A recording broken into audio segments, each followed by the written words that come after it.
Good evening. My name is Elizabeth Grossnickel, and I'm a co-founder and a program manager for APIS Health Angels. Tonight, we're pleased to be able to invite the representatives from NIH, Chris Sasiela and Steve Flam, as our guests tonight. We are recording this session so that we can post it on our YouTube channel. And what I'd like to do quickly is have people do a quick introduction of themselves. And if you could tell us, we're focused today on what the NIH can do for founders, but also for investors. So if you could just let us know if you're a founder or investor, or if you're in the ecosystem that supports both of you, which is the classification I'd probably put me in for all three. George, could you just start us off? Sure. George Gruszewski. I'm leading a startup that provides explainable AI for predicting overexertion and repetitive stress injuries, as well as fall prediction. Also a part-time investor. Thank you. Stephanie? Hi, I'm a putative founder. We haven't started the company yet, but we're doing exploration right now. That sounds great. Thank you for joining us. Rogine? Okay, hi there. I am here as a founder. I'm interested in EEG-based technologies for the early detection of dementia and the application of some specialized exercise physiology to help remediate some of those symptoms. Thank you. John? John DeFeo, a serial entrepreneur and former corporate executive, and working right now as a mentor to an early stage company as part of the CoMotion program. Thanks, John. Terry, since CoMotion was mentioned, I'll go to you next. Yes, and Terry Butler, I work at University of Washington and support biomedical entrepreneurs around the region. I actually am in two different NIH funded groups at UW. One is We Reach Biomedical Entrepreneurship Center, and the other is Institute of Translational Health Sciences. And then we work closely with partners at CoMotion and partners in Oregon, Montana, New Mexico, a big broad range of education programs for biomedical entrepreneurs. Thank you. Emil? Hi, I'm Emil. I'm the advisor for a nanotech firm here in the Washington area called Odysseus. Thank you. Julie? Hi, everyone. My name is Julie Schlosser. I'm here in Seattle, and I think I'm a 5-time SAC investor, and I'm going to be in this first round that Elizabeth is leading. And old day job was as a journalist. Current day job is kind of helping female founders, but really helping larger companies with strategy and leadership. Thank you. Acacia? Hi, I'm an active angel based out of New York. I've done SAC 18 and 19, and I've just signed up for APIS Health, a generalist investor at the seed stage, but am interested in the digital health space. Thank you. Yang? Hi, my name is Yang Huang. I'm founder of a local startup in Seattle called Turtle AIP. We basically help family members to care for seniors remotely. I'm here mostly just curious to learn what NIH have to offer. And also I have a friend who is also setting up a startup, setting up using AI to monitoring the environment in the marine biology side. So kind of interested if there's a grants or money can be got from there. Thanks. Thanks, Yang. Benjamin? I'm Ben, and I'm a student from Washington State University, and thank you for having me. Thank you. Jay? I think you put yourself on mute.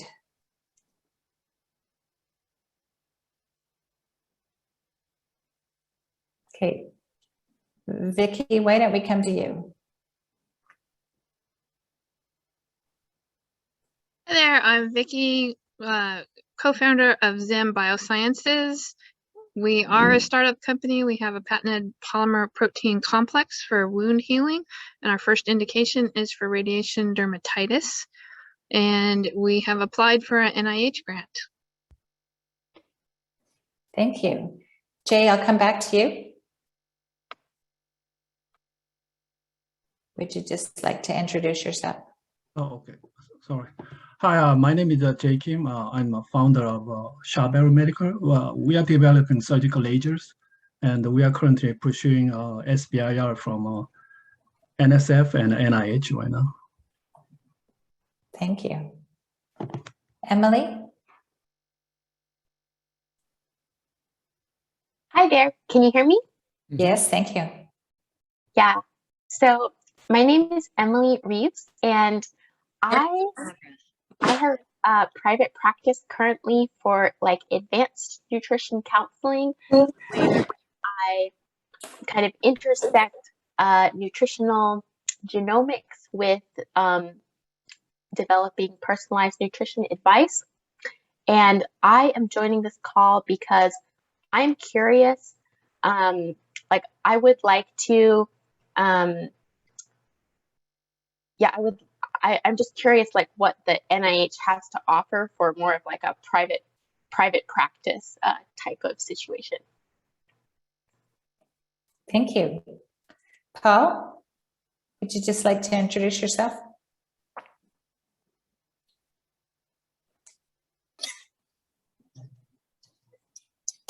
I think your volume is down. We can see you're talking, but.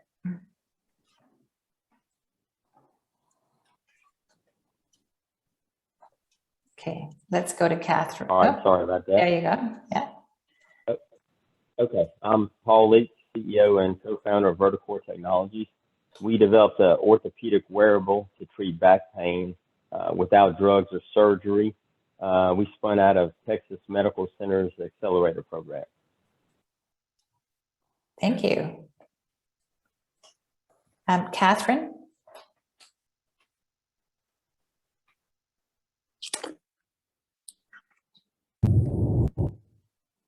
How about I go on to Mindy? You just joined, but we're just quickly introducing ourselves. So I'm actually in a car traveling, but I'm a fractional CFO and I work with entrepreneurial growth companies, and I'm excited about learning about this story. Thanks, Mindy. I'm glad you're here. Don't worry about being on a car. Okay. All right. So, John? Oh, he's, well. Sorry, thank you very much. I'm John Seacrest. I'm the founder of the Seattle Angel Conference. Our goal is to create new angels, and so we've gotten about 450 people to go through that program, and we're now spinning that off to go try to create some health-focused angels. We run a bunch of programs from introduction to the startup ecosystem all the way through fund manager, and so Elizabeth is our program manager for APIS Health. So let me talk a little bit more about what that means. So we actually are running these workshops so that people understand what are the challenges that companies and investors face when they invest in the healthcare system, in life sciences. And so the opportunity today was to actually talk about what are resources from NIH to help founders and company investors. And then we finish these sessions in the next couple of weeks towards the end of December. And in January, we will actually start an investor cohort. So you heard a few people introduce themselves as investors. Our investor company due diligence will actually run for 3 months, where we have progressive presentations from the companies, and the investors start asking more and more serious questions on due diligence. After we select down to 6 companies, then we do about 3 weeks of progressive diligence just to decide who might be the recipient of an investment by way of the angels. We participate in the Angel Capital Association Life Sciences workshops, as well as network with Life Sciences Washington and the university here and the Washington Research Foundation, just in terms of sharing deal flow and information about what's important to investors. So I was delighted to be able to ask Chris and Steve to come to this session tonight. I'm going to let them introduce themselves. I'll just set a little bit of the tone for the rest of our session. We're going to have a presentation from Chris, who will actually talk about what NIH can offer. If you have any questions, then it'd be helpful if you put them into the chat box, and we'll come back and answer them at the end of her presentation. She's been doing this many times, and she was very kind to do it for me today. So but I think she probably knows some of the questions you might ask. And so if you just put them into the chat box, we'll make sure that if they aren't addressed, we'll get them asked at that point in time. Steve Flam is with Tech Coast Angels, as well as an entrepreneur in residence at NIH. And I'm going to let him introduce himself as things go along. So John's just put a note: if you want to be found, put your LinkedIn in the chat button, as well as that's an opportunity to network with other people. Chris, I'm going to turn it to you and let you do your introductions. Thank you. No problem. Thank you so much, Elizabeth. So, you know, John did this at the very last minute of putting his LinkedIn link in there. Had he done that 5 minutes earlier, I would have been able to do the same. I'll do it at the end. But my name is fairly unique, so chances are if you just search for me, you will find me. I would like to provide a little bit of context. So I have been with NIH for the better part of a decade at this point, and I've spent all of that time working with innovators, entrepreneurs, both academics as well as small businesses, helping them define many of the aspects of the commercial path to market that they face. I entered NIH through the National Heart, Lung, and Blood Institute, where I was a regulatory specialist. That's where Steve and I met. Steve and I were working in that office together, and I'll give him an opportunity to introduce himself before we run into the body of my talk. One of the things I do want to share with you today is sort of how, from what I have gained over the past year, the questions I've had from investors as much as from entrepreneurs about what should I consider in terms of regulated technologies as I look to do my due diligence, as I consider an investment in this company. And so I'm going to talk about a bunch of that stuff. And then if you have companies that you are looking at that have NIH funding and are looking to learn a little bit more, you can certainly connect them with me. And if they don't currently have NIH funding, I'll still send them to some online resources that are really useful to them. But if they have any NIH funding already, what I'll do is I'll actually set up a consult and we can talk with them about developing a viable approach to their next steps towards their next value inflection point, which of course is everyone's best interest. It's the NIH's best interest because taxpayer dollars should lead to value for our population in the US, right? How are we going to support our public health as a government? And then for each and every company, that's been my goal. Steve has been with me. Literally, he joined the office before I did, that I joined at NHLBI, which is the Heart, Lung, and Blood Institute. 2 years ago, I transitioned from the Heart, Lung, and Blood Institute to the Office of the Director. And so instead of working solely focused in the area of regulatory affairs, I now lead a team of consummate professionals who I would love to connect your companies with, that is focused on helping our NIH-funded scientists with all those knowledge areas that aren't their science. When you go to grad school as a scientist, as an engineer, as a medical professional, you learn a lot about your area of interest. What you don't learn about is the business areas, the billing, the reimbursements, the regulatory paths, the how to form a business, how to convene a board of directors, how to talk to investors. That's the sort of stuff that my team brings to the table when we talk with our innovator community. And I learned a lot of what I know today from Steve himself. So I'd like to ask Steve to start by introducing himself. And once he's done that, I'm going to go ahead and I will start my presentation. Great, thanks, Chris. So I'm Steve Flame. I am a cardiovascular physiologist by training. I spent a lot of years in academia, in research, and then I transitioned to large pharmaceutical company, drug discovery, and then smaller companies, more startups. I did a couple of startups on my own as an entrepreneur. And, you know, I've had a lot of different experiences on both sides of the science and business line. About 10 years ago, I joined NIH because NIH was interested in bringing the possibility of accelerating NIH-funded technologies towards commercialization. This is something that NIH hadn't really done before in a very effective way, and the Heart, Lung, and Blood Institute took the initiative to get that started. And so they brought me in, and what I bring to NIH, I think the value that I bring the most in is my experience as an investor. I can advise NIH about how to evaluate technologies from an investor perspective. In other words, you know, which ones are likely to be able to attract private capital after they are funded by NIH.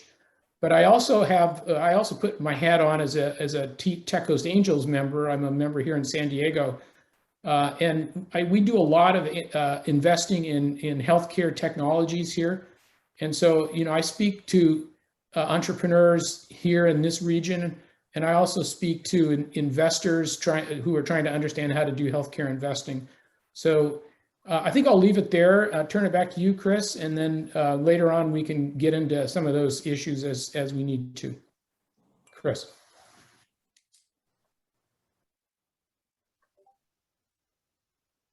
Ha! My mouth was moving, but you could not hear me. Thanks, Steve. I will do my best to keep you entertained for a little bit of time, and then at the conclusion of my presentation, I'll be happy to entertain questions, and Steve and I will both be happy to talk with you about some of the ups and downs of dealing with NIH stage companies. So I'm going to do my best here. I'm going to share screen, my entire screen, ye gads. Okay. Because I don't really know how to do the whole present mode. So we're going to talk today about innovation in health, basically the way that NIH does it. And obviously joining me today is Steve, my colleague of many years and a dear man. It was actually, true story, his fingers were in the first presentation I gave in grad school because his experiments and my background in blood research overlapped in a little fun Venn diagram that we discovered years later. Anyway, so of course, when you think about NIH, what do you think about? You think about money, right? And so what money does NIH bring to the program? For the most part, when we're talking about small businesses, we are literally talking about the small business program, but it is not one program, it is two programs. It is the SBIR program, which is the Small Business Innovation Research Program, and the STTR program, which is the Small Business Innovation Technology Transfer Research Program. One is a standalone program for a business that has already spun out or that never started with a university. And the second, the STTR program, does require collaboration with a academic institution. So the small business programs at NIH provide over 1.2 billion with a B, as in big money, dollars to support small businesses each year. This is one of the largest pools of money supporting health science, life science research, and small business development in the world. It is non-dilutive, it's not a loan, it does not require repayment. We don't take equity.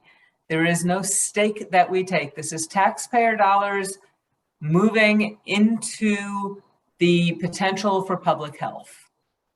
Okay, it really, the only thing that you need to do in order to gain access to this money is put together a research plan and potentially a commercialization plan that really will provide benefit, can define itself in the 5 areas which are reviewed. Those are significance, innovation, the research plan itself must be viable, the research team, the investigators must be viable, and the environment, the research environment must be robust enough to support the work that you're proposing in your research plan. Those are the 5 areas in which you are evaluated when you put in an application for a small business grant or award.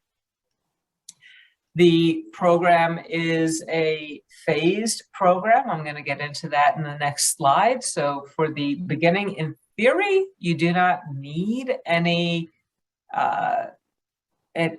actual data. In reality, it's best for you to have some sort of preliminary data so that the NIH peer review process, which is bringing in experts from the community, that they can have some reason to believe that what you're proposing is truly viable.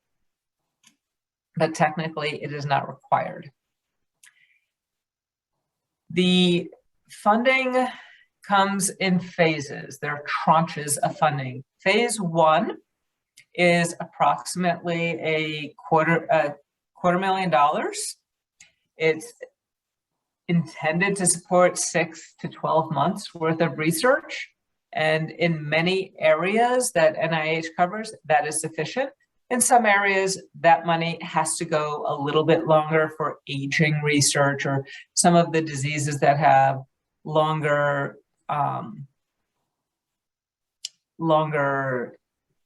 development timelines or longer time to outcome if you are looking to develop animal data, for instance. That is called a phase 1 award. The phases in the small business program have absolutely nothing to do with clinical phases. Do not confuse funding phase with regulatory phase. Totally different. Phase 1 funding, $250,000, 6 to 12 months in time. The second phase of funding, phase 2, is about $1.5 to $1.75 million. It's intended to last a couple of years. It'll fund a much more substantive research project. You've now defined that you have proof of concept and you're ready to ask for more money, and you need the time and the resources to do that without having to scrabble for funds month over month. Some institutes and centers throughout NIH is composed of 24, well, 27, but 24 that provide funding, institutes and centers, right? So when you apply to the National Institutes of Health. We then put on our lovely Hogwarts sorting hat, decide where you will fit best for scientific oversight, and that's where you land. But you don't actually apply to the National Cancer Institute or the National Institute of Aging or the National Heart, Lung, and you apply to the NIH as a whole, and we decide where you're going to get the best scientific oversight. That's where you live. The phase 2 funding, as I mentioned, is designed to last about 2 years. It's about somewhere between $1.5 to $2 million. And it's to support a much more robust development program. In ideal terms, this would get you, if you're developing a therapeutic, to IND enabling studies, maybe, depending where you come in with your phase 1 program. With a complex or a high-risk medical device, might get you to an IDE, or an investigational device exemption application. With a less complex, moderate risk medical device, might get you to the point of a 510K or a pre-market, I've forgotten what 510Ks are, but they're not approvals, they're allowances. It's a clearance, pre-market clearance application. You can come into the program either as a phase 1 applicant. If you're coming in as a small business through the SBIR program, you can come in direct to phase 2, where you've done that initial proof of concept work using non-government funds. You can come into both the SBIR and the STTR programs with a fast track application, which is both a phase 1 and a phase 2 in one application. The benefit of that is that you don't have to go through a second round of review to get to the phase 2 funding. The challenge with that is that you must have enough confidence in your proof of concept studies to believe they will be successful, because there is still an administrative review and you must meet clearly defined milestones to receive that second tranche of funding. So you can come in phase 1 or fast track or direct to phase 2, depending on what your specific unique situation is. If you have already received, if you are the recipient of a phase 2 application, you then have some additional funding that may be available to you. One of those resources is called the Commercialization Readiness Program, and that is up to $3 million. There are 2 different solicitations that you can apply to. One is a smaller application, the other is a larger. And the dollar amounts vary based on institute or center, but up to about $3 million. And that is to fund the research and development work that doesn't really review well in what is called a normal peer review panel. So a normal peer review panel, again, looking for the significance, innovation, research plan, investigator team, and research environment. The innovation and significance are very, very important in the peer review panel and are sometimes overwhelming in terms of their impact of the score, the overall score, and therefore your fundable prospects.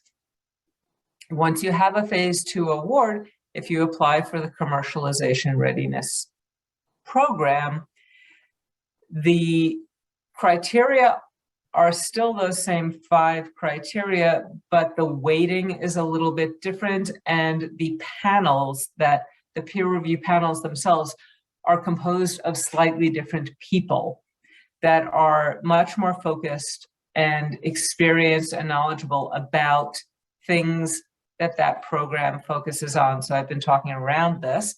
Let me get specific. You want to do manufacturing scale up. You want to do IND enabling studies. You want to do some feasibility studies for your medical device. That's the kind of stuff that the Commercialization Readiness Program is really designed to enable. So that it's not so much about having the world's most innovative science, which is most of what NIH funds. It's about enabling your capacity as a company to take that innovative science, because you had to already go through peer review for the innovation factor in your phase 1 or phase 2 application, and getting you ready to prove the human impact, right? So that is what the CRP enables. There are also several institutes and centers that participate in what is called the phase 2B program. So a phase 2 award, as I described already, is about $1.75 million over the course of 2 to 3 years. The phase 2B program can be up to $3 or even $4 million and may or may not require matching funds from third-party investors. And that is to really enable you to get to that higher value inflection point where you're going to be most attractive to investors, such as yourselves, the angels, or the early stage VCs. So if NIH is willing to put out $3 million, but only if a company can bring in an angel syndicate that brings in another $3 million, you guys are getting double your value.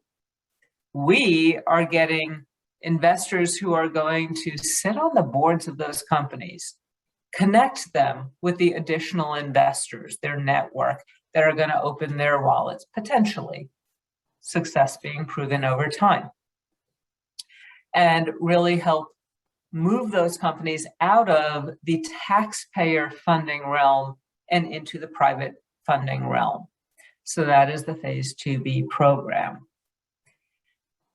There are these dollar amounts that are on the slide that you're seeing right now. NIH submits each year to the Small Business Administration a set of waiver topics. And we say, because the technologies we fund are different than the technologies funded by the Department of Defense or the Department of Agriculture, the Department of Energy, or whomsoever, ours have a higher burden to market. Ours have to go through additional research and development because of the regulatory environment they live in. So we put in these requests for waiver topics. And thus far, every year that we have put these waiver topics in, SBA has approved them. And so we are allowed to award above the caps. There are certain institutes that will fund $3-4 million on a phase 2. At the National Heart, Lung, and Blood Institute, we had a number of awards that for phase 1, the $250,000 award would fund over $600,000, because that would be what would be needed. That's the funding needed to get to that proof of concept. Anytime you're applying for funding to NIH, there are 2 things to remember. One is that you should always, let me say that a few more times, always talk to a program officer. Reach out to the institute contact for the small business program where you think your project is going to live, and talk to them, understand their program. Are they willing to fund above the caps? Do they only fund to the caps? What additional resources do they have? What are their areas of greatest interest? Have that conversation. Who to contact is available on the website. That information is in my deck. I'll share my deck with Elizabeth later. She can disseminate it to all of you, plus it'll be recorded. The second thing to remember, first thing is talk to your program officer. The second thing is talk to your program. Third thing is talk to your program officer. What's the second thing? Second thing is remember to apply before the deadline. So many times I have talked to people who have said, well, you know, the deadline, there are 3 application dates per year. They are January 5th, April 5th, and September 5th, or the first business day thereafter. So many times I've talked to people and they've said, well, you know, I knew the deadline was September 5th and I was there on September 5th and I was applying and I ran into problems and I was late. Wah, wah, wah. So sorry, can't help you. You need to wait until the next receipt date. Apply on time. So talk to your program officer, apply before the deadline. 2 biggest hints I can give you for success. Okay, all of that being said, that's the NIH Small Business Program in a nutshell. And I'm going to move on to one of my favorite topics. I entered NIH because I had a little bit of regulatory experience. And I'm going to talk to you about some of the things you really want to consider now not from the I'm a small business applying scenario, but I'm an investor. There's a life science company coming to me. Oh my goodness gracious, it would be so easy to, deal with mom's local cupcake company because they make great cupcakes and they have this plan to get on all the college campuses, and the kids who want warm cupcakes at 3 a.m. will get their cupcakes. Yeah, I don't want to fund that. I want to fund life science companies. I want you to invest in life science companies. What do you need to know? What are the value inflection points that are inherent in this space? Where can you enter? Where can you exit? What do you want to ask those companies? That's what I'm going to talk about for the next couple of minutes, okay? I imagine everyone that's on the call today knows what FDA stands for. It's the Food and Drug Administration. It's not the Federal Drug Agency. It's not that freakishly deceptive agency. It's the Food and Drug Administration. There are primarily three centers within the FDA that oversee the development of therapies that are delivered to humans. They are the Center for Devices and Radiologic Health, the Center for Drug Evaluation and Research, and the Center for Biologics Evaluation and Research. On this slide, I've given you a couple of examples of the types of technologies that run through each of those centers. I hate reading my slides, so I'm not going to do that to you today. But these are the three primary centers that oversee the biomedical regime in the US. They approve or clear anything that makes it to market, okay? These are your bugaboos as you look to invest in a company.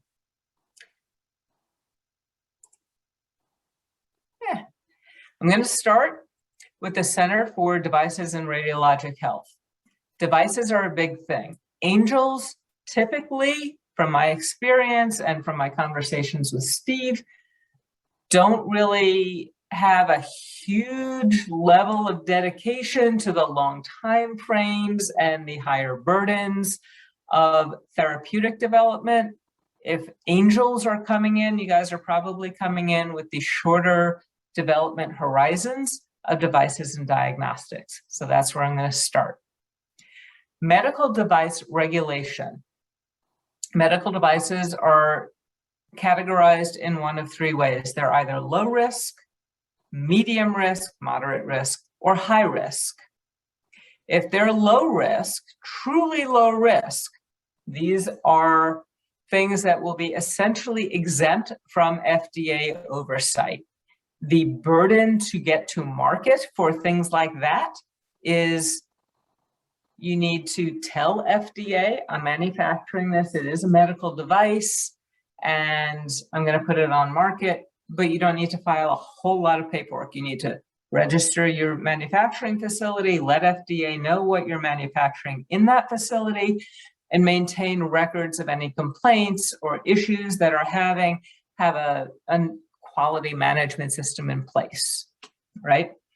Class 2 moderate risk devices. These are things that are sterile and low risk. So Band-Aids, for instance, could be a Class 2 device. But also a Class 2 device are some things that you might not anticipate, such as the leads for your EKG. Not the machine that actually does all the analysis, but the leads that, the things that attach to your body, right? Class 2. There are a lot of bits and pieces of highly complex medical devices that by themselves stand alone as moderate risk. Only when they're all put together do they become high risk. So you want to kind of understand this space. High-risk devices are generally defined as life-sustaining or permanently implantable, permanently being longer than 1 year. So when you have an indwelling catheter for wound drainage, that's going to be in your body for less than a week. That's not a high-risk technology, that's Class 2. But when you have a pacemaker or a ventricular assist device or a replacement joint, that's going to be living in your body for a longer time. That's likely to be a high-risk device, class 3. The difference in the level of risk is equal to the level of oversight that FDA provides. So from an exempt technology, you move to what's a 510K technology. What's a 510K? It's like a 401K, but it's something about devices. No, not really true. It's not a retirement plan. A 510K, essentially think of 510Ks as the equivalent of generics of drugs, right? What a company needs to provide to the FDA to get a 510K clearance is demonstration of equivalency. So they're not saying on their own that they're safe or effective for anything. They're saying just like Johnson & Johnson cleared Tylenol, got approved for Tylenol many, many years ago, Tylenol equal acetaminophen. Now you go to Costco and you buy acetaminophen that has the Kirkland brand name on it. It's a generic equivalent of the Johnson & Johnson innovation product.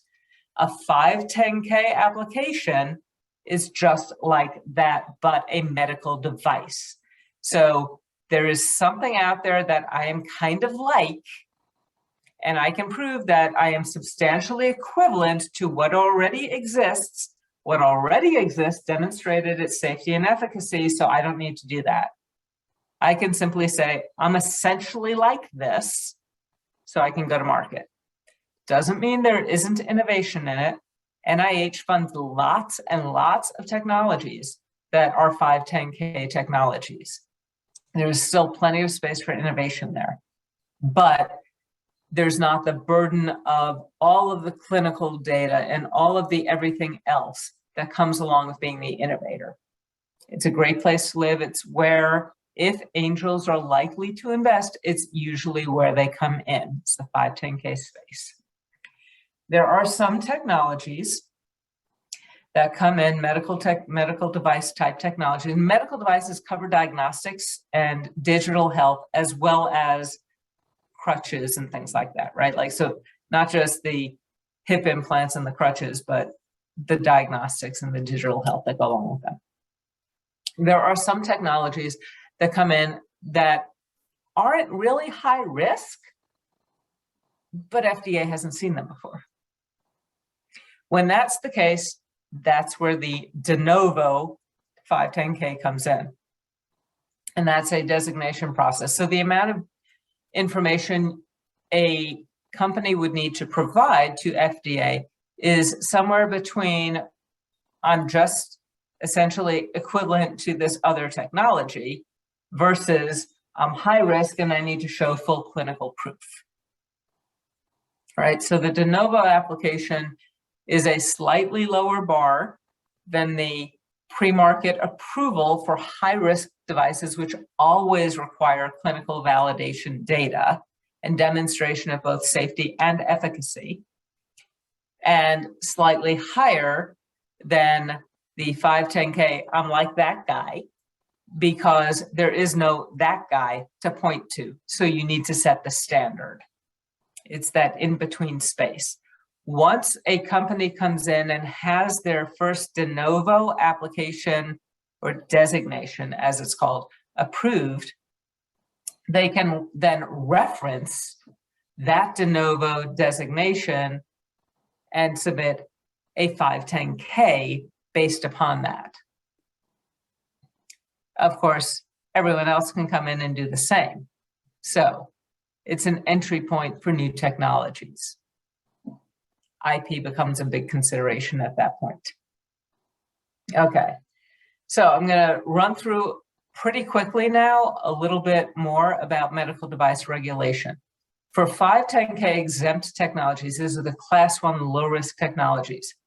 There are what are called general controls. You need to register your facility, tell the FDA what types of things you're manufacturing, and there will be other documentation. You need to have a quality system in place. You need to have a standardized way of documenting how you do your manufacturing processes, if any product complaints come in, things of that nature. So those are the types of requirements that come in.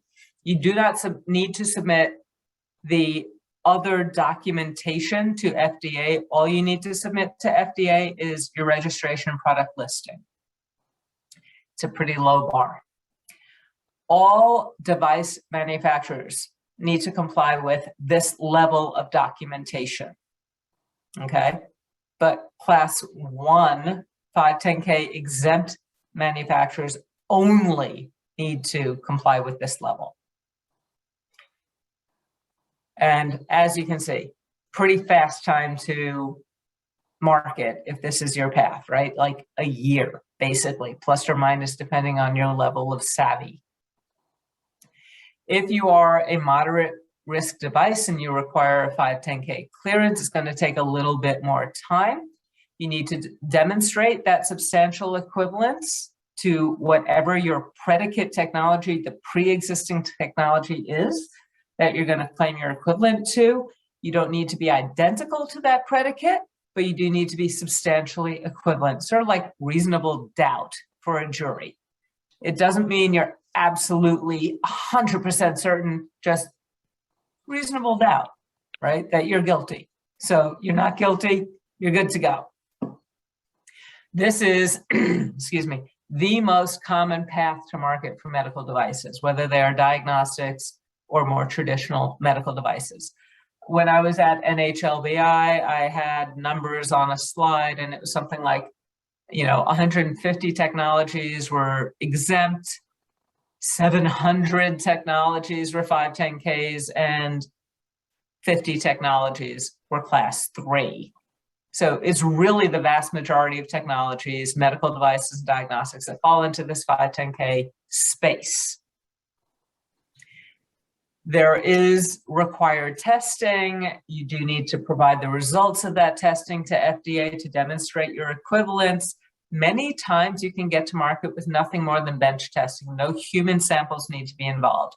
In some cases, and I would posit that we're talking under 20% of cases, probably 15, you will need to provide some level of clinical data to demonstrate equivalence. And these are going to be for those sorts of technologies that are at the high end of moderate risk.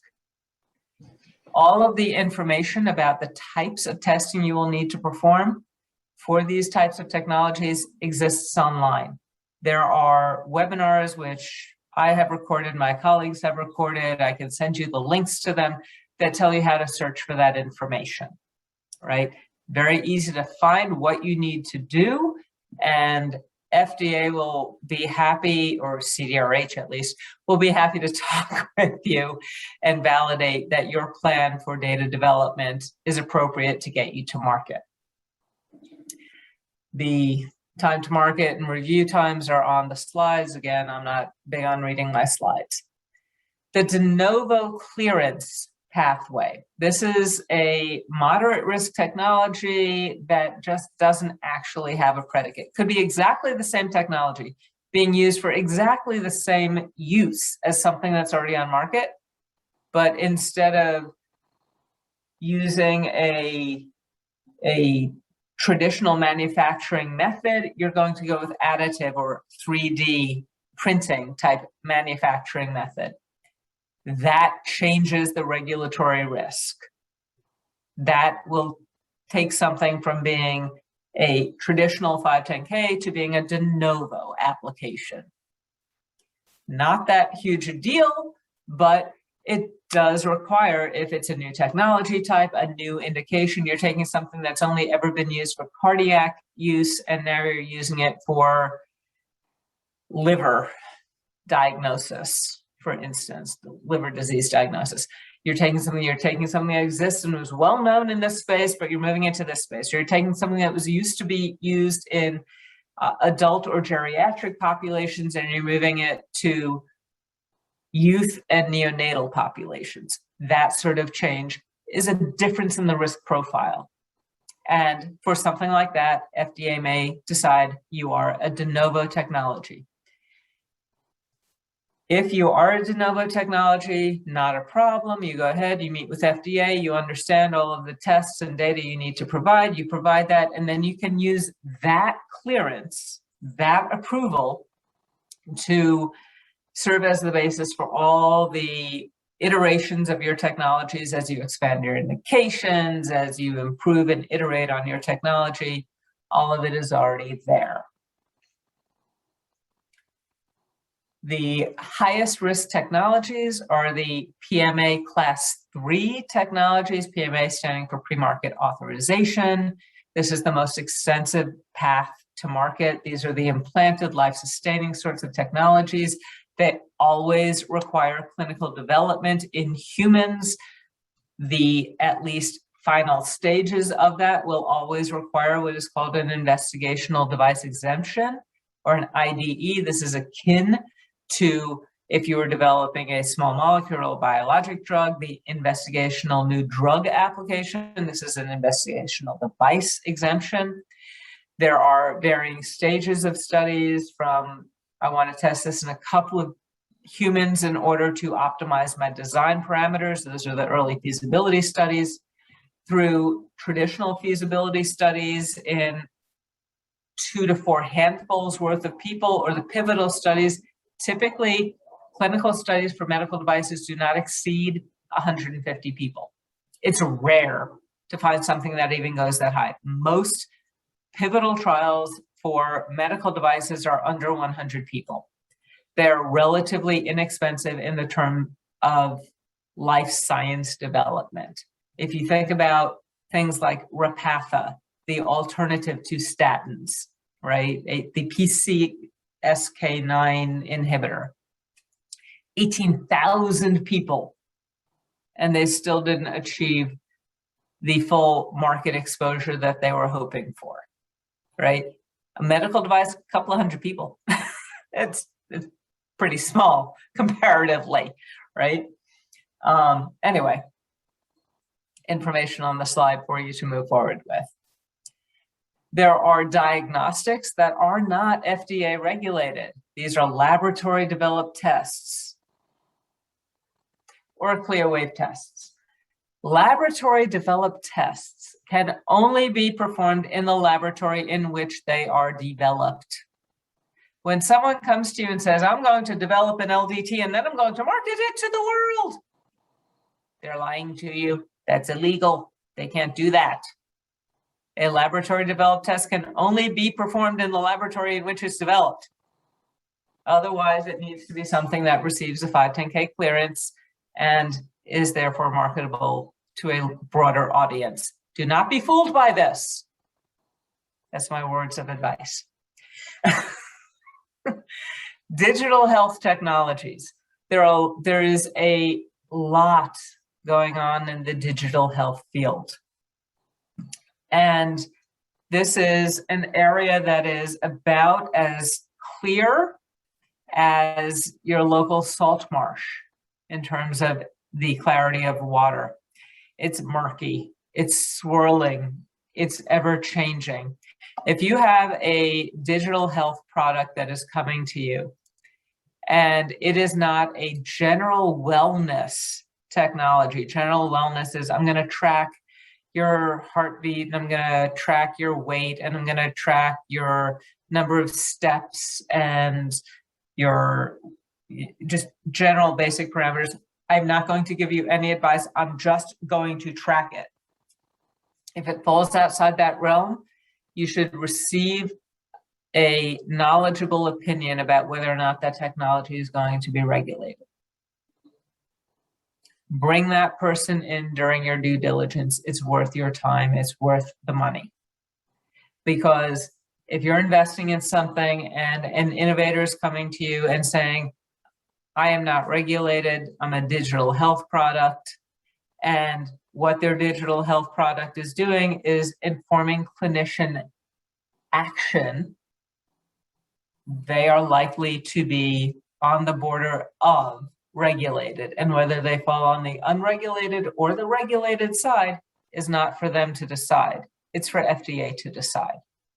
Bring someone in, have that interaction, make sure that you know what you're getting into, because the difference in time to market can be significant. Moving on to drugs. The drugs and biologics kind of follow what I consider, as someone who was raised in that area and kind of got my education in that space, a more traditional path. You identify a lead, you do a bunch of sort of manufacturing scale-up formulation studies, you look at stability and impact in animal models, and you do these sort of initial clinical development work or preclinical development work to define your dosing range. And then you get to file an IND. As an investor, coming in this space, what's on the slide right now, you want to look at an exit, potentially, at the IND application phase. Or the IND allowance phase, the point where you're going to go into humans for the first time. That's a high-risk space for a lot of investors, which isn't to say that you should back off from it, but simply to say you should be aware it's a high-risk space. If you're going to enter at this point, you want to make sure that the company you're working with has had those conversations with FDA all along the way, that they know exactly the studies, the animal models, the size of the cohorts of the different arms of the animal models, that FDA will accept their application to go into humans. If that's what you're looking for as your exit, that IND allowance, you want to make sure that IND is actually going to be allowed. Do your due diligence. If you come in at a stage where a company has already had their IND allowed, there are a variety of exit points as an investor. You can get out after the initial safety studies at the end of phase 1. You can get out at the conclusion of preliminary efficacy studies at the end of phase 2 clinical studies, or you can choose to carry on all the way through, depending on how much investment it takes and how deep your pockets are, all the way through phase 3 and into licensure, right? There is, depending on the indication, depending on the level of funding of the company, depending on their ability to recruit the population that they're interested in, that they're focused on, this can take anywhere from a couple of years to a decade, right? 18,000 people is not that easy to recruit if you're looking to develop Repatha, right? It took a long time. But I also, in my prior life, worked with a company that was working on a alternative to Novocaine for dental pain management during normal dental procedures, and they had a very aggressive time frame of 9 months for their clinical studies, because it was literally, can we contain the pain during the few hours of the procedure? They didn't have very long outcomes. So they could, and they had a bunch of dentists that they already had agreements with. So they could get as many patients recruited as they needed in about 6 months, and they could do the follow-on studies, and they were planning on filing an IND within 12 months of starting their clinical trial. It all depends on the technology, right? How do you know if someone is telling you the truth or not, right? That's the hard part. And then there are the weird things, the combination products. Someone's developing a drug, but it's being delivered a new way. So is there a combination with a medical device on how it's going to be delivered? How do you know how it's going to be regulated? That goes by what is actually happening. Are you holding open a vessel with a stent that happens to be coated with a drug? So the primary mechanism is holding the vessel open and it's going to be regulated as a device? Or is the primary mechanism of action, we're going to increase, or we're going to relax the muscles of your lungs and increase the bronchial space so that you can breathe easier, but we've got a new way to deliver that. So it's not your standard inhaler or nebulizer. right? There are a lot of different questions that come in with developing a combination product. These are the sorts of things you want to bring in a regulatory specialist. You want to get the buy-in from FDA before you decide for yourselves as the investors, opening your pocketbooks, what you want to do.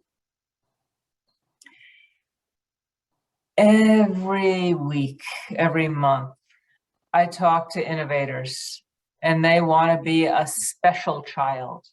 We're NIH, we only fund the special children, so they're already kind of there. But they're like, no, no, no, I want to be fast-tracked. I want to be breakthrough. I want to have priority review. I want to have a label. The reason they want to have a label is because you guys believe those labels are important. Seriously.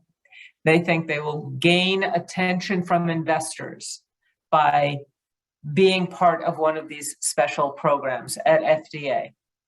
I am here to tell you today that if there's an exciting technology, FDA is going to give them the attention anyway. They really are. If there's something that exciting, FDA does not want to wait to get it to patients. They're going to give them that attention. So yes, there are these special programs. If someone doesn't have a special program, they can still get that level of attention. Do not think that they're not special and that they won't get that simply because they haven't already gotten it. Don't throw these people aside because they don't have it. Don't embrace them simply because they have it.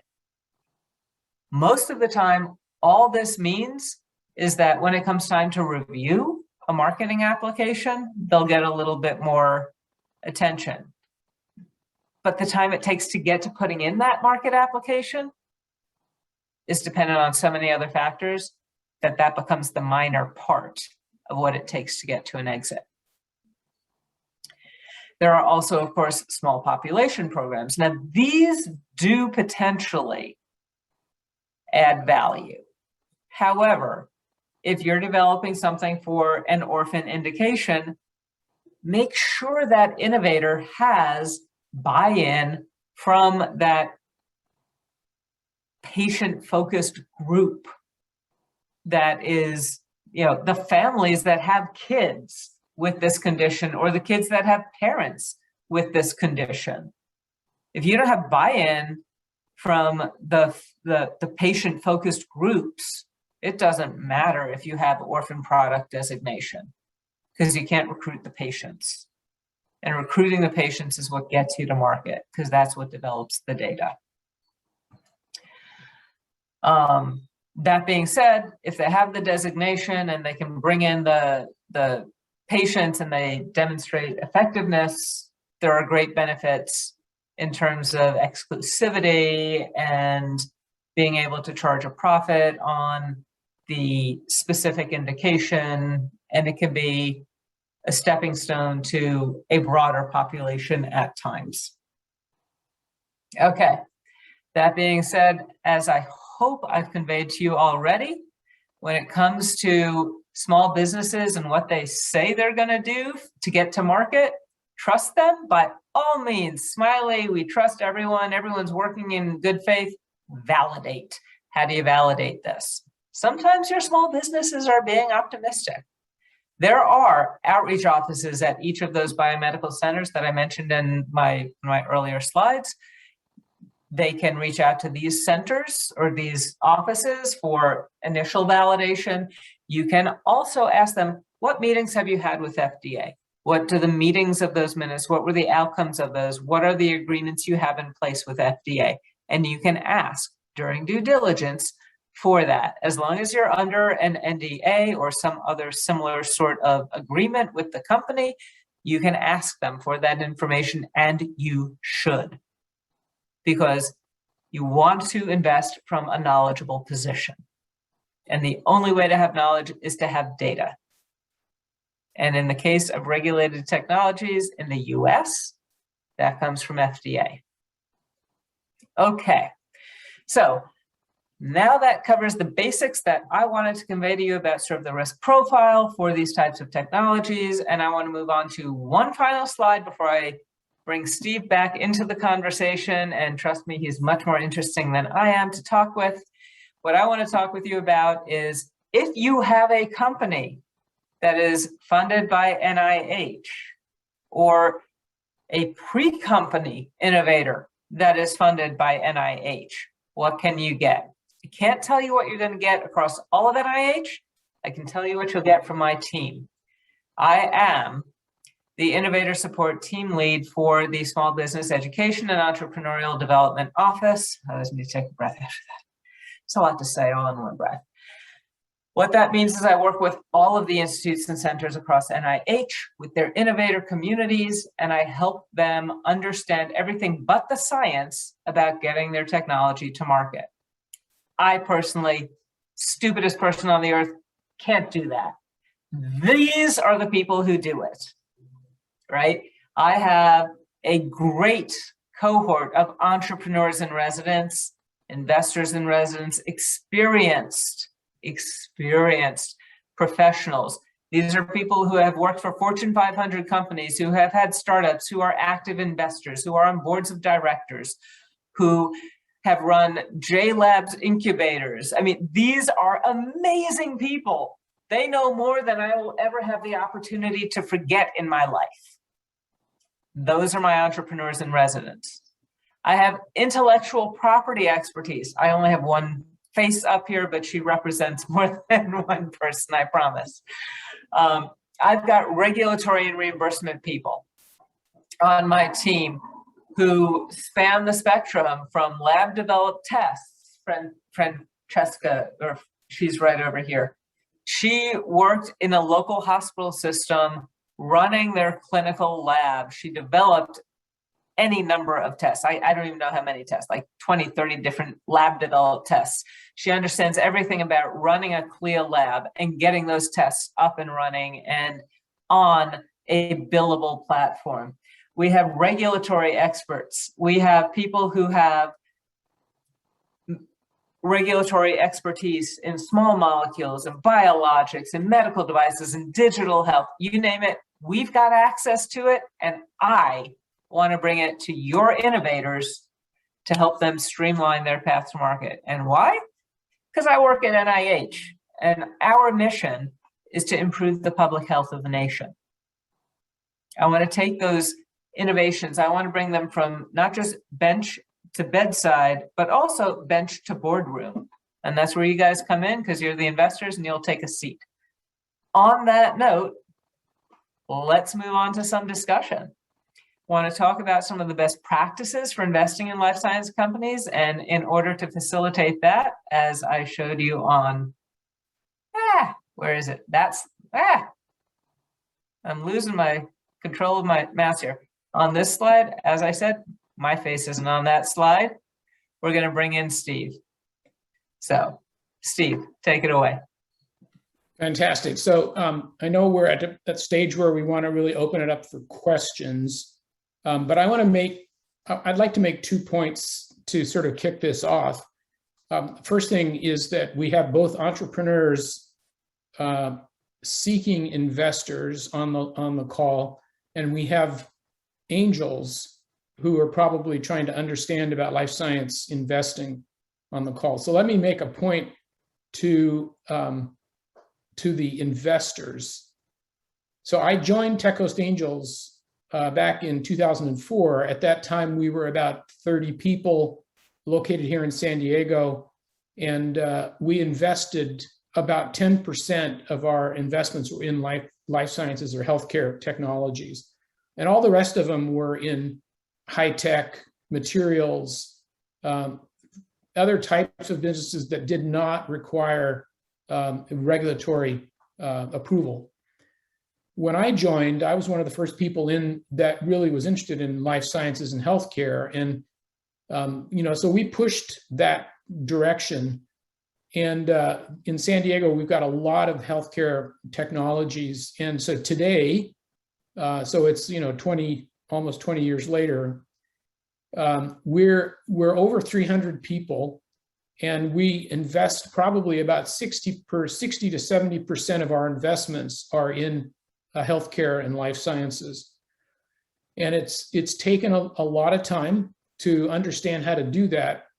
And it is risky, but all angel investing is risky.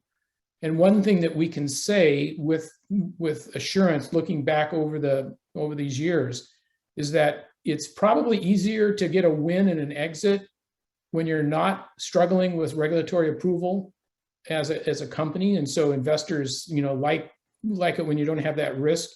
However, the exit that you get from investments that are not healthcare related tend to be smaller than when you get an exit from a healthcare investment.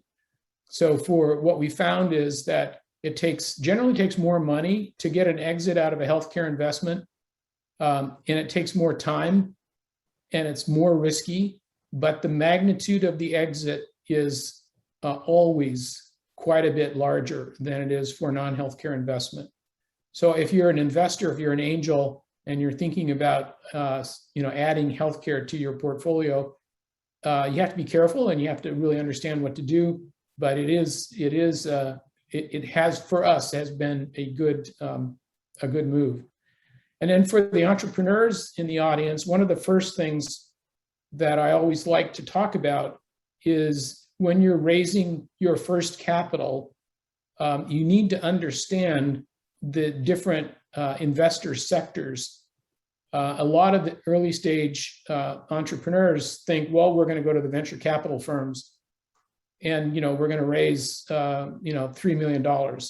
No, venture capital firms do not like to invest $3 million. And the reason is they do a lot of work, and when they get through all that work, they want to be putting in 10 to 15 million or more in an entity. Angel investors like to invest, up $1 to $3 million maximum. Sometimes it's a syndication deal, and so if you're an entrepreneur and you're looking to raise, $500,000 or $1 million, you need to be talking to angels, not venture capital firms. And then the corollary to that is valuation. If you, as an entrepreneur, if you think you have a valuation that's pre-money value that's $10 million or more, you really have to be thinking about talking to venture capital investors. Generally speaking, angel investors don't like to invest in companies that have that kind of valuation. You may be mistaken about the valuation, but if you go to an angel investor and say, we have a $20 million pre-money value, lots of times the angel investors won't participate. So I would just admonish you to understand the different sector investors and understand what they're looking for, and be sure that you figure out what it is you want, what your valuation really is, and then go to the correct investor. And so with that, I'm happy to answer questions about any of these topics that are on the slide. Elizabeth, maybe we should let you pose some questions. And you are muted. Muted anymore here. There you go. I would like to talk a little bit about the amount of money that's gone into. So if you went from 10% life sciences and then moved up to 60 to 70% over a large period of time, just out of curiosity, what industries went off the table when you moved more into health? And the second question is, why do you think that happened? Because this was beyond that, this was pre-pandemic. Oh, okay. So what happened over that period of time was we didn't stop investing in anything that we weren't originally investing in. We just added a lot of healthcare investment. The opportunities that come to us here in Southern California there's a lot of healthcare investment opportunities, and there are a lot of really good ones. And so what we've done as a group is we've increased our number of investments significantly, but the increase in healthcare investments has been larger than other areas. One thing I will say is that even when I started, in this investing business with Tech Coast Angels, we had two areas that we didn't invest in. One of them was real estate, and the other one was movies. We refused to invest in those two sectors, and that's always been the case, and it continues to be the case. But we continue to invest in all of the other investor sectors. It's just that we're doing more and more healthcare investment now than we used to. And the other about the pandemic has supercharged our angel investing opportunities for a couple of reasons. One of the main reasons is that because of the pandemic, we had to go online for all of our meetings. And so for the last 2 years, basically, we've been holding these, all of our due diligence meetings and pitch sessions and everything online. And as soon as you're doing it online, it doesn't make any difference whether you're sitting in San Diego or New York City or Florida. You can participate from anywhere. And so the mantra for angels, which used to be, well, we only invest in our zip code where we can go kick the tires, that's gone out the window. We've got members now of our group that are all over the country. We've even got some foreign investors involved now, and so they're online with all of us, and they're participating in due diligence, and they're investing. So there's a lot of money flowing into our organization to do investing, both in terms of sidecar funds as well as individual investments. So I think I answered your question, Elizabeth, but I'm not sure. You did. Thank you. John's question was whether or not the more money was coming in was biased. Did you find that your group had a bias towards health, or? Yeah, so you got to understand that Tech Coast Angels has 5 networks. San Diego is the biggest one, but it's only one of 5. We have a group in LA, Los Angeles, a group in Orange County. We have a group in the Santa Barbara region, and another group in the Palm Springs region. The group in Orange County they tend to have a specialty area in medical devices. The group in San Diego is all over healthcare of all types, and the other groups are more of the traditional non-healthcare investment opportunities.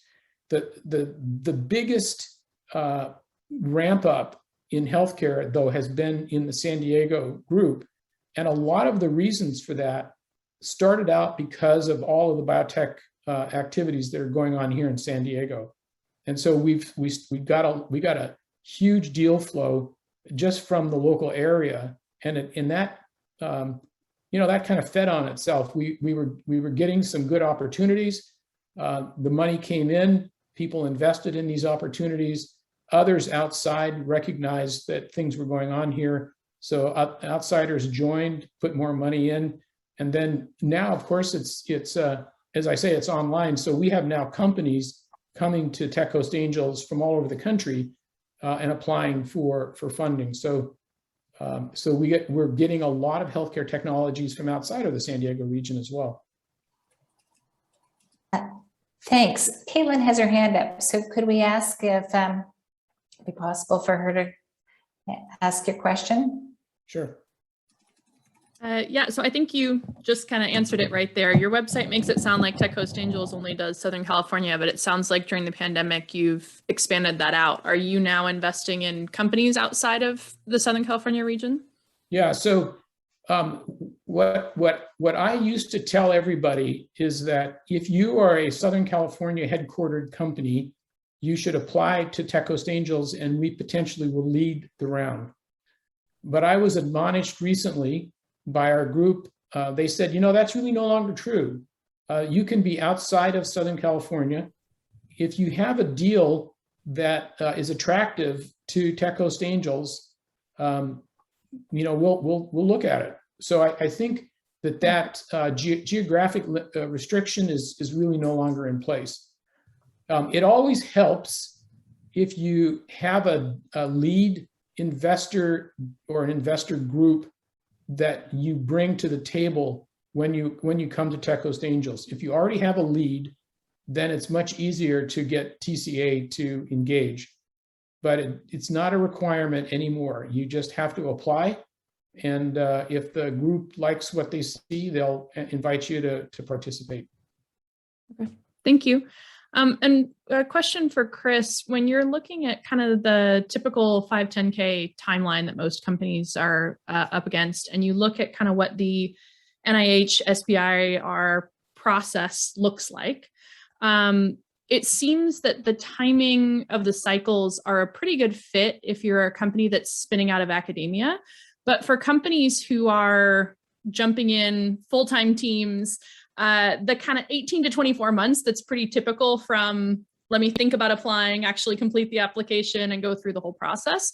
I've heard from a number of founders and we've faced it as well, but that timing aligning with how quickly and how much progress companies are supposed to be making at that early stage. Could you just speak a little bit to kind of your thoughts on how that timing should be approached? So that is a very common challenge in the small business programs across the government, not just at NIH, but specifically at NIH.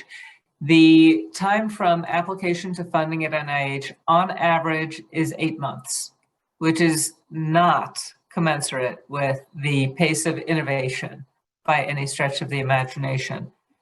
For those companies that have the capacity to allow that level of, or that duration of time between application and funding, great fit. If this is a research arm, side project for a company that has some other form of income, perfectly great. If you have founders that have a day job already and would love to join and jump in fully to this new venture, if the money comes through, great option. For people who are looking to pay their mortgage off it, SBIR funding can be a challenge. It's a reality. I'd love to be able to say, no, not a problem. Yeah, no, but it's a problem. One of the ways to help address that, if you are a bit more savvy, there are two things. Well, there are three things. First, talk to your program officer. Did I say that already a few times? Talk to your program officer, talk to your program officer, talk to your program officer. Talk to someone in the field that you want to get funding at NIH from. Make sure you are on track, right? What they're going to do is give you a whole bunch of homework. Developing that application will take you time.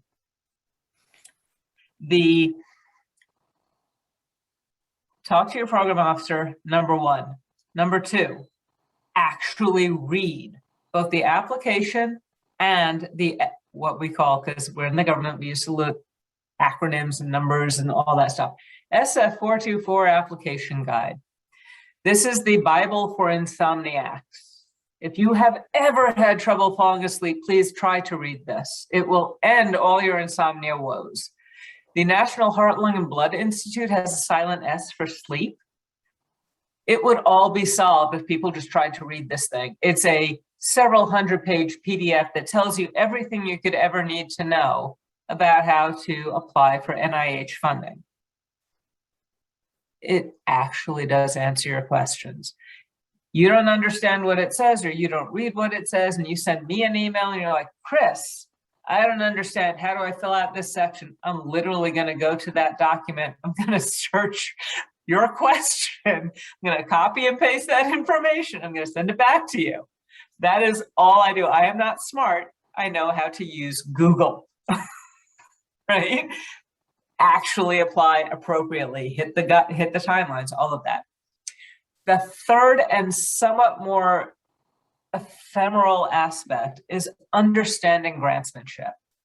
When you're applying to NIH, and I know this is being recorded, and I probably shouldn't say such a thing, but grantsmanship matters.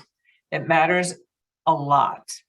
The way that you talk to the people who are going to be reading your application, those peer reviewers at NIH, needs to be in a way that they like to receive information. How do you learn about that if you've never done that before? Right? There are sample applications. There are at least 3 institutes.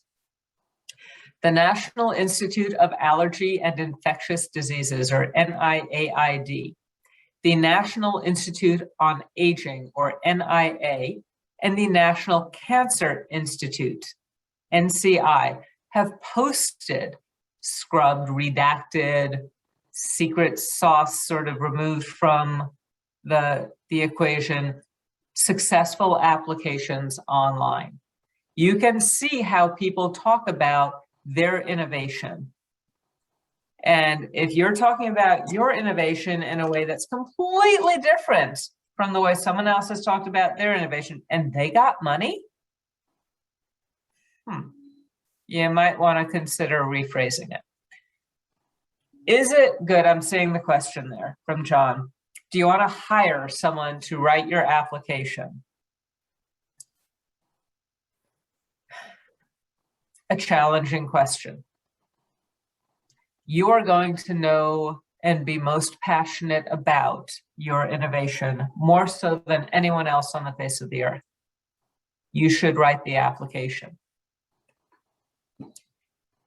If you are not particularly good at writing in American English scientific jargon, you may want to bring in someone else to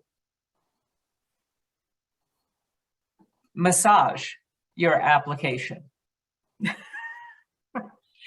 There are other ways to go about this, right? You can write your application, and there are certain organizations, I know there's one in the Pittsburgh area with Life Science Greenhouse, where they have a peer review board.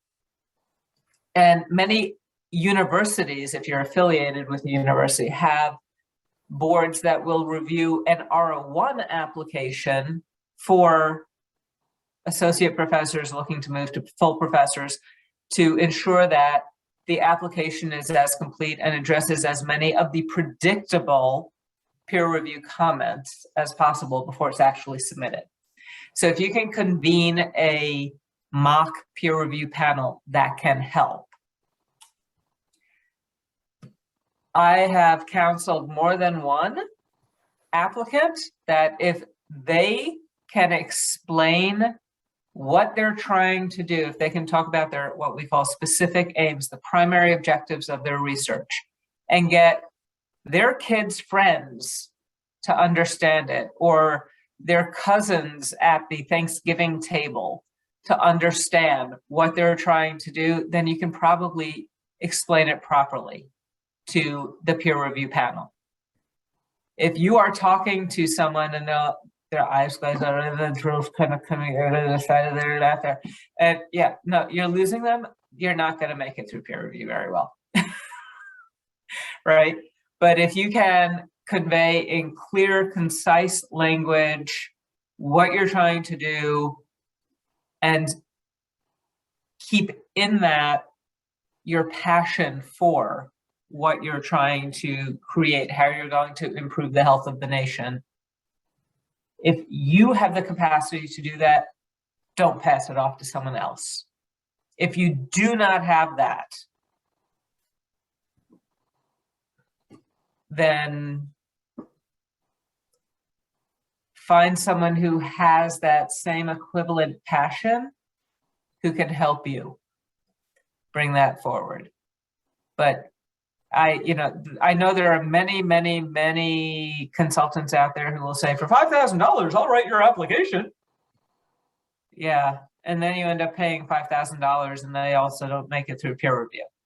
So. And the timing gets tight for rewriting it before you actually have to turn it in. Yeah. I want to ask a question that Jay asked earlier, which was, it was related to Steve's comment about valuation, but it also fits with the fact that the NIH curates. So at some point you bring these companies along because they receive money, they have to go through peer review. And then they, at that point in time, you know that someone in a variety of areas as commercialization or scientific technology has all reviewed this to make sure it makes sense. Does it change the valuation of the companies when they then come out and get showcased to the rest of the investor community? The answer is no. The valuation, the pre-money value, which means the value of the company right before the private capital investor puts money into the company, that valuation is primarily based on how much actual cash has already gone into the company. And then there's value that's associated with issued patents. If you have an issued US patent, there's a value to that, and you can add that to the cash value. If you have applications for patents where there's been activity from the patent office, that adds some value. And the amount of value, I mean, people say that an issued US patent that's not too old is worth $1 million, something like that. It depends on a lot of different things. And then, if the market opportunity is really big, that company will have a higher value than if you have a very small market opportunity. If you have a full-time CEO who is really good and able to, tell the world about the company, that company is going to have a higher valuation than if you've got, somebody who's never been a CEO before. They don't know how to be a CEO. They're maybe the technical founder. That will not add value to the company. In fact, that might subtract value. So there's the whole issue about how to establish pre-money value is that we can talk about that for several hours. But the answer is, and by the way, if you do get a grant from NIH, for example, an SBIR grant, that adds value, but it's not a dollar for dollar add. And the reason is that a lot of investors look at grant money that's coming in. It's generally not 100% aligned with the investor's interest. And so, the investors tend to discount grant money when they calculate valuation. Okay, that's helpful to know. Jay, does that answer your question?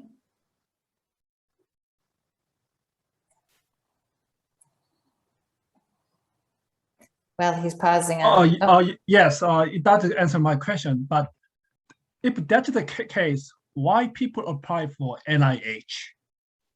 I mean, if you don't get valuation up high, why people are, trying to get this NIH? Because right now I'm pursuing NSF and NIH.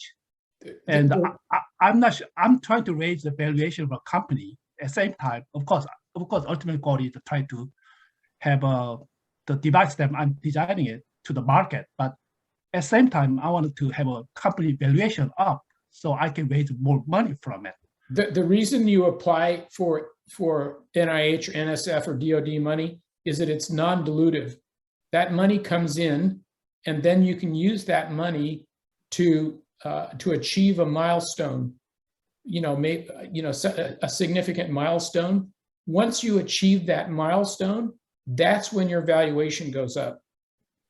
But until you achieve the milestone, you can get a lot of grants, and if you don't achieve the milestone, the valuation is not going to change. I see. Okay. But you need it. But NIH money is non-dilutive, and if you spend it properly and you achieve milestones, that's the way you get your valuation up.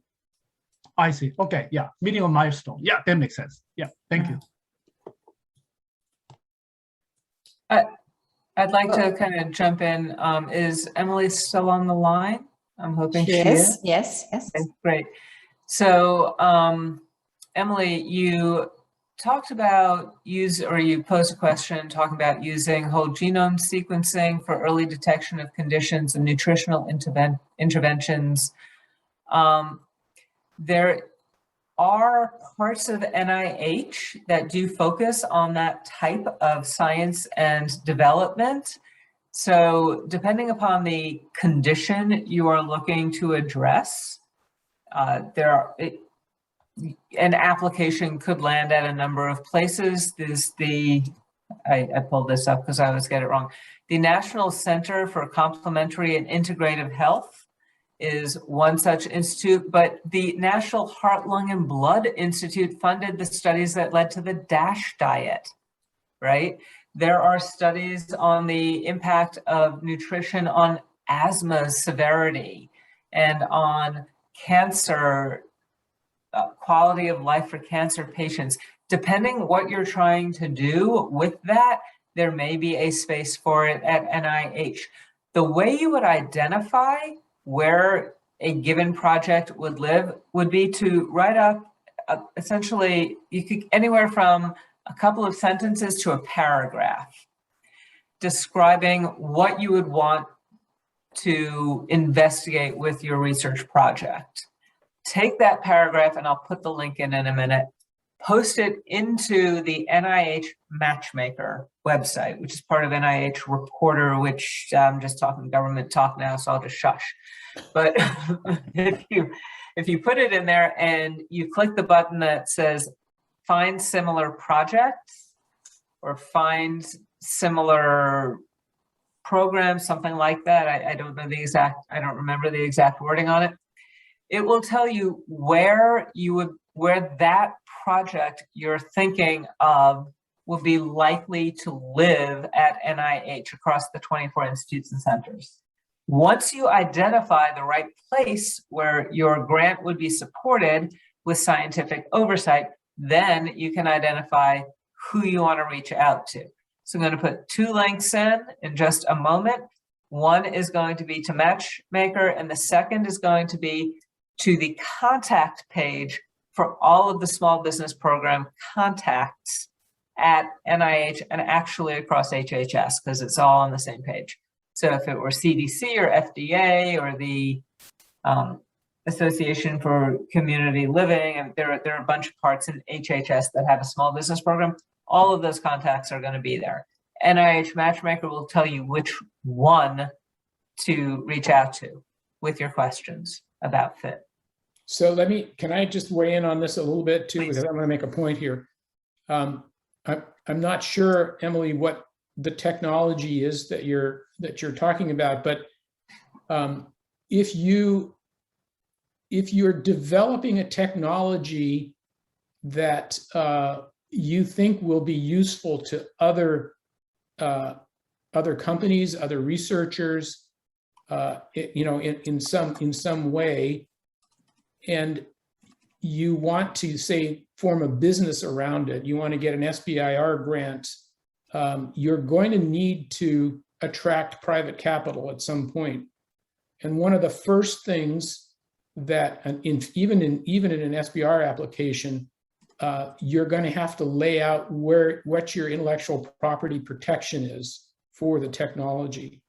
You have to have some barrier to entry that would prevent somebody else from coming in and competing in your space. Because even with an SBIR application, NIH wants to see your company become successful. And if you don't have any IP, you're never going to be successful. So just be careful if you're developing tools that you protect your IP and you create barriers to entry. Thank you, Chris and Tim, for that. That's really helpful.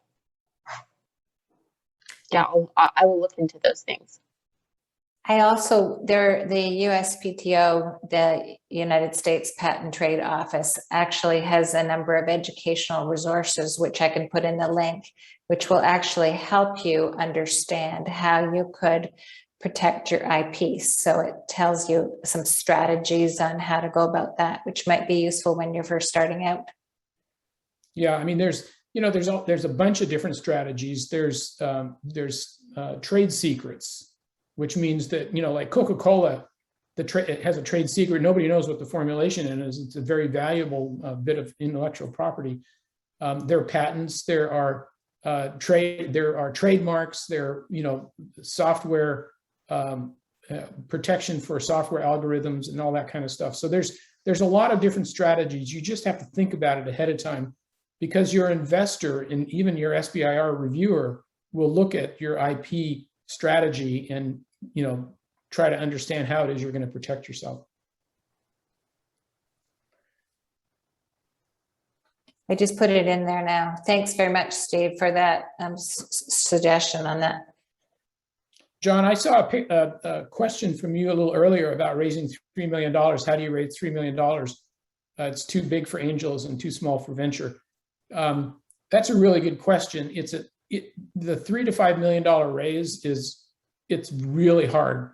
The way to do that, in my opinion, is you start with let's say, ideally, what you want to do is say, I want to raise $500,000, and for $500,000, I'm going to achieve this milestone. I'm going to take the valuation of the company, you know, from 2 million to 4 million.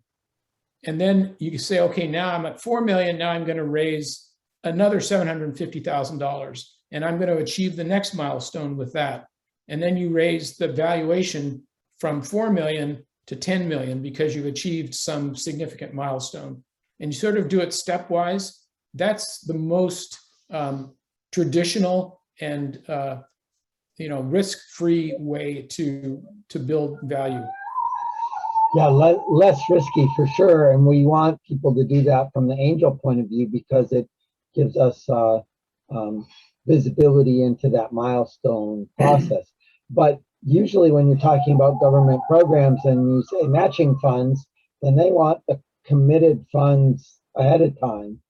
And so that gets really hard to do when you're doing tranches like that. So I'm trying to understand, you know, in that 3 to 5 million range. And I would even argue that getting 2 million is a lot of work.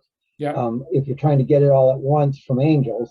And so how do you, when you get the government grant and it wants a matching component, how do you structure that so that that's actually, you know, a commitment that goes forward in a meaningful way?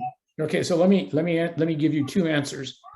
The first answer is that you're much more likely to get an SBIR grant if you've already attracted some private capital. Doesn't have to be a lot, but what that does is it tells the SBIR reviewer, oh, this company can go out and attract private capital. It can be $250,000 or whatever. And so my advice, you know, you got to do both in parallel, but probably the best thing to do first is raise private money and then apply for SBIR money, for bigger amounts of SBIR money. So how do you raise private money? So, you know, I'm sure that people understand this, but there's the first group of people that you go to is friends and family. And so, you know, convince your family and your friends to put some money into this company, and you might be able to raise $100,000 that way. I know people who have done that, and then they've gone out and maxed out all their credit cards, and even taken a second mortgage on their home, assuming they have a home, and they're pulling money from sources like that to get the company off the ground, and they can report that as private capital, and then they can in the meantime they can be applying for an SBIR grant. And that kind of private capital will really accelerate you through the SBIR process. It's risky, but you got to be committed. But that tells not only the NIH and the SBIR, but later on the additional private capital that you are engaged, you got skin in the game, and you're really going to make this work. And another approach that a number of companies will take, especially in later grant rounds at NIH, where matching funds become a requirement during peer review, is they will get a commitment from an investor that is a soft commitment. Right. So many times, let's say at NHLBI in particular, if you want to ask for $3 million for a second phase 2 award, you need to bring in $3 million of external funding. And that external funding can be milestone based. It can be tranched over time. It can be, you know, we'll give you at time of award, we'll give you $50,000. And if you make it to X milestone, we'll give you, you know, another 500,000 or whatever. Like it doesn't need to be all at once. It can be semi-soft, much in the way that a VC or an LP will come into an investment. We're going to give you a little money, see how you work. If you work out well, great. If you don't work out, boom, you're out of here. And at least at NHLBI, I know there are instances where the companies were not meeting their milestones. The investors did not continue to invest, and the awards were lost. And the reason the awards were lost was because the companies weren't making their commitments to both NHLBI and the investor. So and if the technology fails, it fails. I mean, that's part of the risk. The place that I'm having the trouble is not on that side, but the other side of this thing. Angels tend to be clumped at stages. And there's a nice stage at writing 50K checks, and there's, you know, groups that write, you know, 750K. The number of angel groups that write $1 million check is really small. And the amount of work to get angel groups to commit across a syndicate for $1 million is significant work. So getting to $3 million is like getting outside the range of what angel groups want to do, except for a very small number. On the other hand, you know, the early VCs, at least around us, really don't want to write $3 million worth of stuff. They want to write $10 million. Right. And so if you can't then justify a milestone that'll get you $10 million, they sort of don't want to talk to you.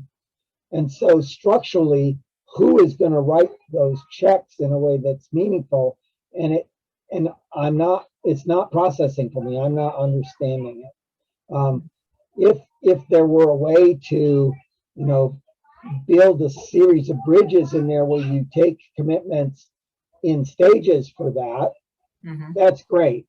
But to go and get $3 million worth of soft commitments of people who are not likely to write that kind of check ever. Right, I hear you. And all I can tell you is that it's been my experience that our companies are able to make that happen.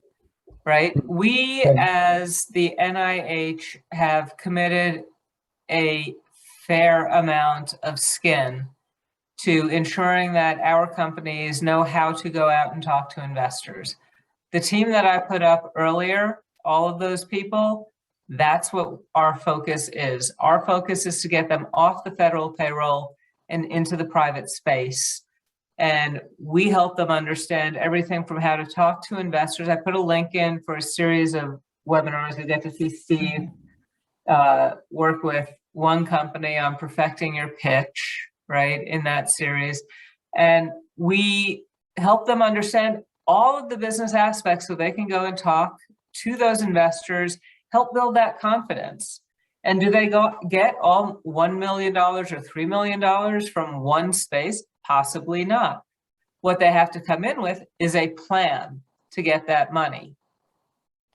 And whether the plan pans out or not, you know, time tells. And the other thing, Chris, is that there's most of the SBI or STTR program grants that Chris talked about don't require matching funds. So you can get phase 1, phase 2 without matching funds.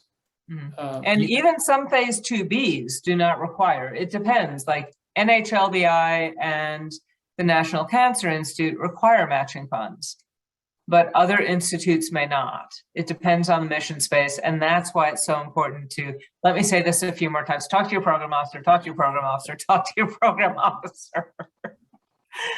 So I think that if you walk away with nothing else, walk away with talk to your program officer. Yeah. So I think Caitlin's comment in in the chat is meaningful. If the companies that are succeeding at this are actually already in their Series A or Series B rounds, they already have the $10 million and they can count against that, that makes perfect sense.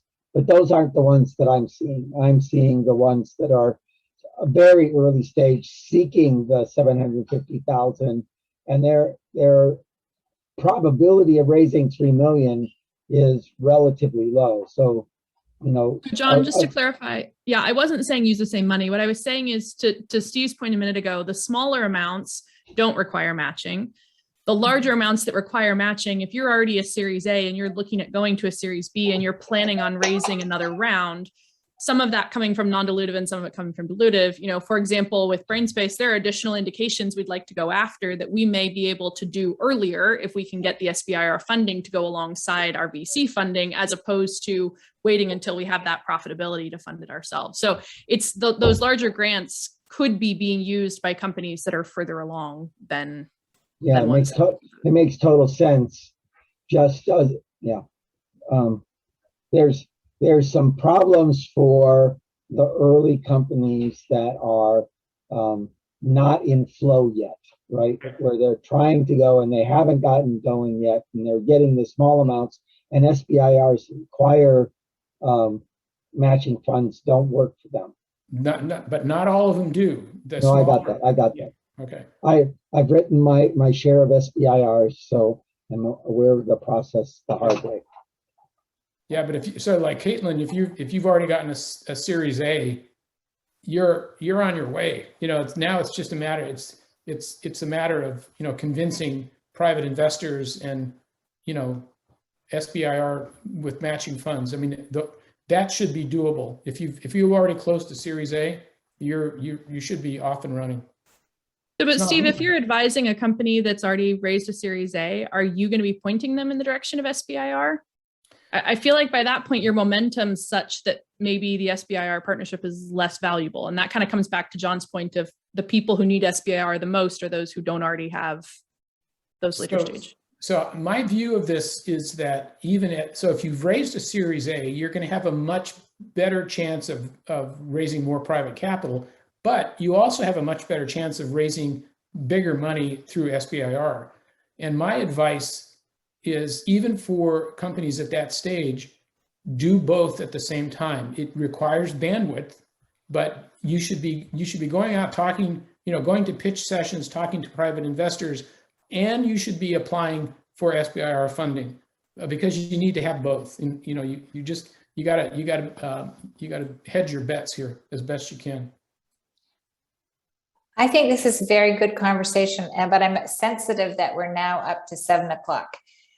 What I would like to do is take the opportunity while we still have people here is to say thank you very much, Steve and Chris, for coming and for giving your talk. And thank you everybody in the audience for their participation and the questions asked. It's certainly been a helpful discussion. I think I'll leave the running for just a few minutes afterwards if people want to have one last question, but I would like to excuse the ones who are ready to leave and say, come and join us next week, where we have 4 funders who have been putting money into at the angel level and then up to the VC in health spaces here in the Seattle area. And they are going to be talking about what it's like to be a funder and make investments in health. So please come and join that conversation at the same place next Thursday evening, and follow us on our YouTube channel to get the recording of this.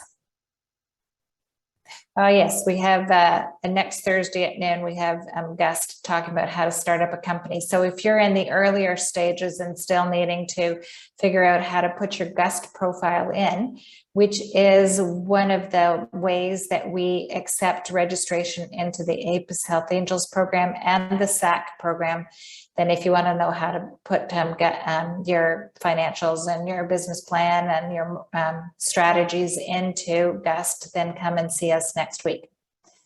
Thanks everybody for your time. Thanks, Elizabeth.